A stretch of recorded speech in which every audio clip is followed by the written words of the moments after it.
to the end. Thank you all for staying on and supporting the amazing participants who have taken the time out to prepare some things for you all to have.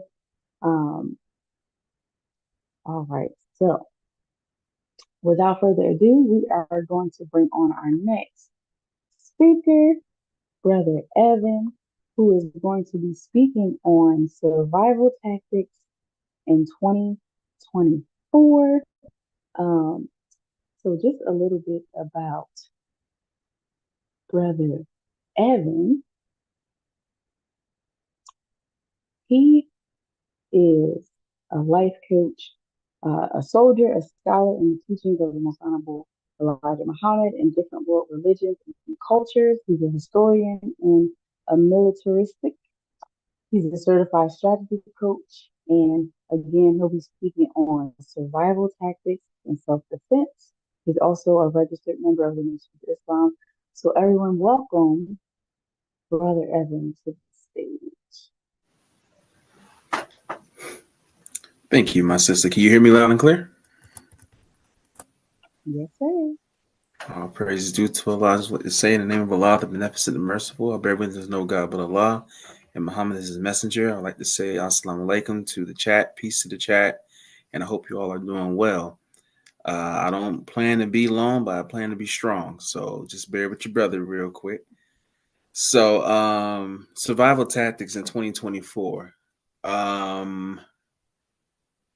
This is not your typical survival tactics. You know, most of the time when people talk about survival tactics, we talk about fishing and storing up food and water and stuff like that. And all that is good and dandy, and we need to be doing those things because that's very important. Also, we talk about health, how to eat to live. We already know as Muslims we're following that.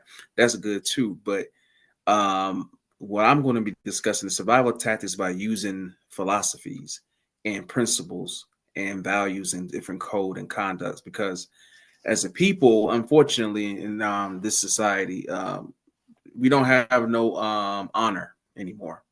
Honor is no longer a part of our day-to-day routine. We're very cliquish, and that could actually be to our detriment. So we have to begin to develop different tactics, have different codes, principles, and stuff like that. And as Muslims in the Nation of Islam in particular, of course, I go by the Holy Quran.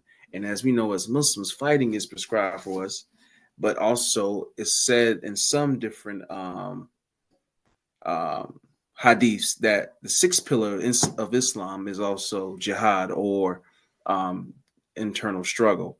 But for your brother, I want to go into message to the black man real quick. And in this chapter here, the right of self-defense, the Most Honorable Elijah Muhammad says, immortality is now and it is here. And we are blessed of God, and we must exert every means to protect ourselves. And I say that because, you know, as a people, we were taught that, you know, when it comes to building our own heaven or building heaven on earth, we were taught that, you know, we should build the Caucasians' heaven on earth, and we should get our heaven and our reward when we die.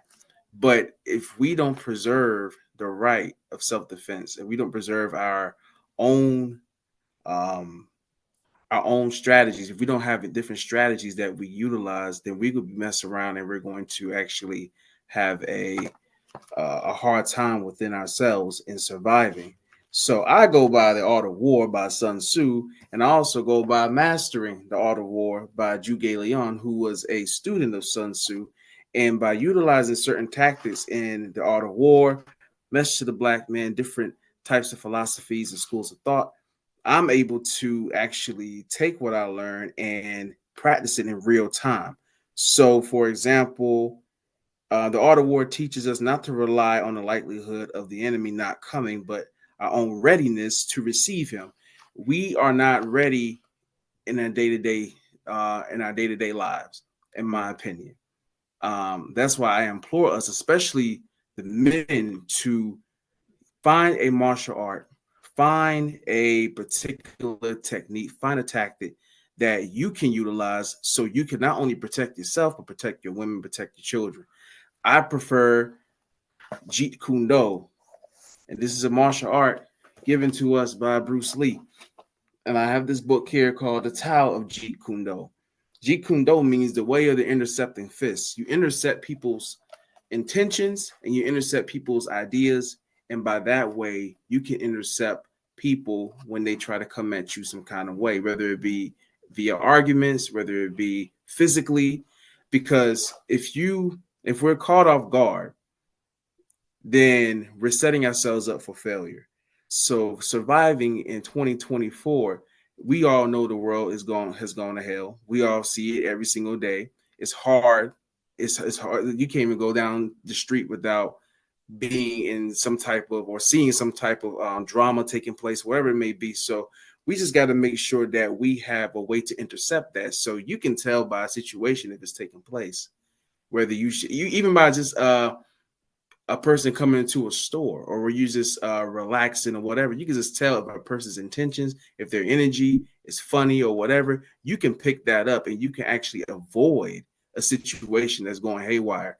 So intercepting a person's mind, intercepting a person's thoughts and their intentions, that's another way we